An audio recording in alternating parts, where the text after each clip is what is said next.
নমস্কার বন্ধুরা, আশা করি তোমরা প্রত্যেকে খুব ভালো আছো, সুস্থ আছো। তো এখন যাচ্ছি একটা জায়গায়। তো কোথায় যাচ্ছি তো চলো তাহলে পাশে থেকে পুরো ভিডিওটা তোমরা দেখতে থাকো। আর আজকের ওয়েদারটাও বেশ ভালো।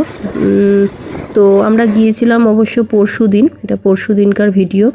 তো কালকে রাত্রেও খুব বৃষ্টি হয়েছে মালদায়, সকাল থেকেও বৃষ্টি পড়ছিল। তো ভাবছিলাম কিভাবে যাব। তো চলো তাহলে কোথায় যাচ্ছি তোমরাও দেখতে পাবে। আর রাস্তাঘাটও বেশ ভালো আগের থেকে এখন। আর যেহেতু ওয়েদারটা বেশ ভালো, ঠান্ডা ঠান্ডা, অতটা রোদ ছিল না, তো সেই জন্য বেশ ভালোই লাগছে। আর আমরা এখন যাচ্ছি হচ্ছে কাহালায়। কাহালায় আমার কাকুর মেয়ের বিয়ে হয়েছে, তো ওরা অনুকূল ঠাকুরের মানে দীক্ষিত। তো আজকে কাহালাতে মানে সব জায়গাতেই হচ্ছে 138তম মানে অনুকূল ঠাকুরের জন্মোৎসব পালন হচ্ছে। তো সেখানেই আমরা যাচ্ছি। আমার কাকুর মেয়ে ফোন করে বলেছিল একটু যাওয়ার জন্য, আর অনেক দিন থেকে কাহালা যাওয়াও হয় না। তো দেখো আমরা পৌঁছে গেছি, কত সুন্দর বেলুন দিয়ে মন্দিরটাও সাজানো হয়েছে। তো চলো তাহলে পাশে থেকে তোমরা পুরো ভিডিওটা দেখতে থাকো। আর তোমাদের কেমন লাগলো অবশ্যই কমেন্ট করে জানিও। আর তোমাদের যদি ভিডিওটা ভালো লাগে তাহলে প্লিজ একটু লাইক, কমেন্ট আর একটু শেয়ার করে দিও।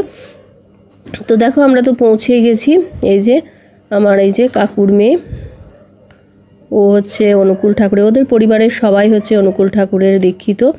আর এই মন্দিরটাও হচ্ছে বহু প্রাচীন মন্দির, অনেক বছরের পুরনো এই মন্দির, বেশ খুব সুন্দর মন্দিরটা। আর আজকে আবার এই দিকে আবার কিন্তু অতটা বৃষ্টি হয়নি, এদিকটা বেশ মানে কাহালা ঢোকার রাস্তাটাতে মানে বেশ রোদ ছিল। এদিকে সকাল থেকে বৃষ্টি হয়নি। তো যাই হোক, মানে 2 মাস ব্যাপী মানে মাতৃ সম্মেলন এগুলো করার পর আজকে এই যে সৎসঙ্গের অনুষ্ঠান সকাল থেকেই যদিও হচ্ছে, সকালবেলায় আমাকে আসতে বলেছিল। তো যাই হোক, ওয়েদারের জন্য আমি সকাল সকাল আসতে পারিনি, আমার অনেকটাই বেলা হয়ে গেছিলো। ছেলেরও এক্সাম চলছে, সেই জন্য আরও একটু ব্যস্ত ছিলাম। তো দেখো কত সুন্দর গাছপালা, মন্দিরটাও বেশ ভালো। আমি এই ফার্স্ট টাইম আসলাম এই মন্দিরটা, মানে দেখলাম এই ফার্স্ট টাইম। তো সকাল থেকেই মানে নগর পরিক্রমা, কীর্তন এগুলো সবই হচ্ছিল, যদিও আমার ওগুলো দেখার সুযোগ হয়নি। তো